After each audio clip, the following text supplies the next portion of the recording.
Welcome to கல்வி IAS academy YouTube channel. 1 March 2024 Tamil current affairs analysis பார்க்க போகிறோம். எக்ஸாமுக்கு தேவைப்படக்கூடிய முக்கியமான குறிப்புகள் இந்த வீடியோவில் இருக்க போகுது. ஸோ ஃபஸ்ட் நியூஸ் பார்க்கலாம். 15 கம்பெனி துணை இராணுவத்தினர் இன்று தமிழகம் வருகை. தலைமை தேர்தல் அதிகாரி சத்யபிரத சாஹூ தெரிவித்துள்ளார். மக்களவை தேர்தல் பாதுகாப்பிற்காக 15 கம்பெனி துணை இராணுவ படையினர் வெள்ளிக்கிழமை தமிழகம் வர உள்ளனர். அவர்கள் பல்வேறு மாவட்டங்களுக்கு பிரித்து அனுப்பப்பட உள்ளதாக தலைமை தேர்தல் அதிகாரி தெரிவிச்சிருக்கிறாரு.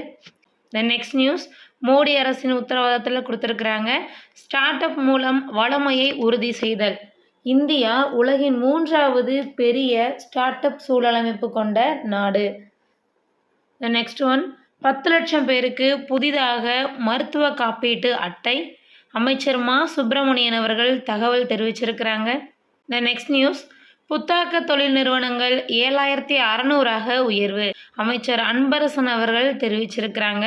தமிழகத்தில் 2021ஆம் ஆண்டின் 2300ஆக இருந்த புத்தாக்க தொழில் நிறுவனங்கள் என்று சொல்லக்கூடிய ஸ்டார்ட் அப் நிறுவனங்கள் தற்போது 7600க்கும் மேல் உயர்ந்துள்ளது. குறு சிறு மற்றும் நடுத்தர தொழில் நிறுவனங்களின் துறை அமைச்சர் அன்பரசன் அவர்கள் தெரிவிச்சிருக்கிறாங்க. தமிழக அரசின் புத்தாக்க தொழில் இயக்கம் சார்பில் தொழில் வளர் காப்பகங்கள் மாநாடு சென்னை ஈக்காட்டு தாங்கலில் வியாழக்கிழமை நடைபெற்றது.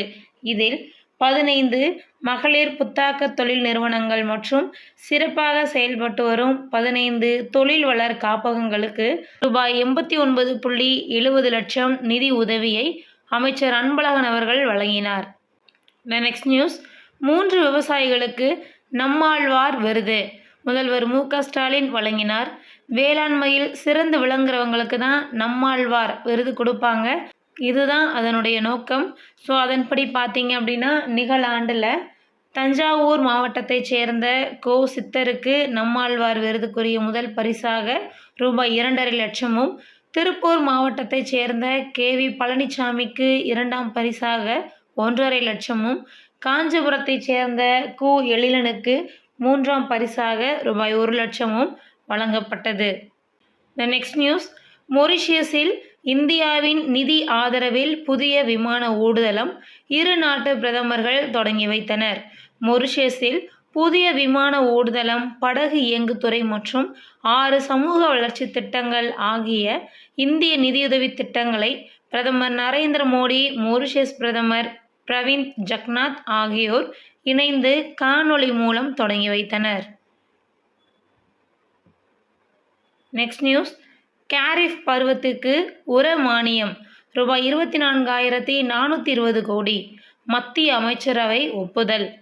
நடப்பாண்டு காரிஃப் பருவத்துக்கு உர மானியமாக ரூபாய் 24,420 கோடி ஒதுக்க மத்திய அமைச்சரவை ஒப்புதல் அளித்துள்ளது.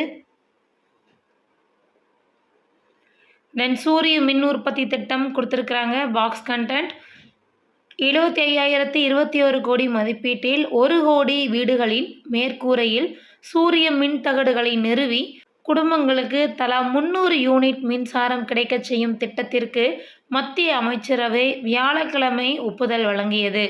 சூரிய மின் தகடுகள் நிறுவ ரூபாய் 78,000 வரை மானியம் வழங்கவும் ஒப்புதல் வழங்கப்பட்டது. பட்ஜெட்டில் அறிவிக்கப்பட்ட இத்திட்டத்தை பிரதமர் மோடி பிப்ரவரி 13ஆம் தேதி தொடங்கினார் என்பது குறிப்பிடத்தக்கது.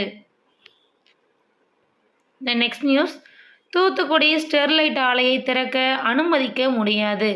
முதல்வர், தலைவர்கள் இவ்வகையான மேல்முறையீட்டு தள்ளுபடிக்கு வரவேற்பு தெரிவித்துள்ளனர்.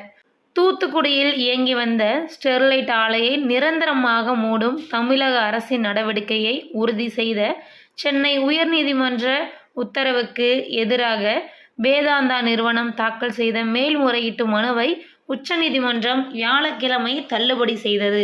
மேலும் ஆலை அமைந்துள்ள பகுதியில் வசிப்பவர்களின் உடல் ஆரோக்கியம் மற்றும் நலன் என்பது மிகவும் அக்கறைக்குரிய விஷயம்.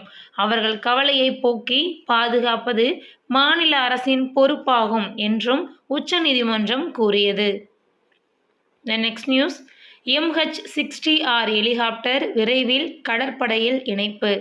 எதிரி நாட்டு நீர்மூழ்கி கப்பல்களின் செயல்பாடுகளை முறியடிக்கும் திறனை அதிகரிக்கும் விதமாக MH-60R ஹெலிகாப்டர் இந்திய கடற்படையில் மார்ச் 6ஆம் தேதி இணைக்கப்பட உள்ளது.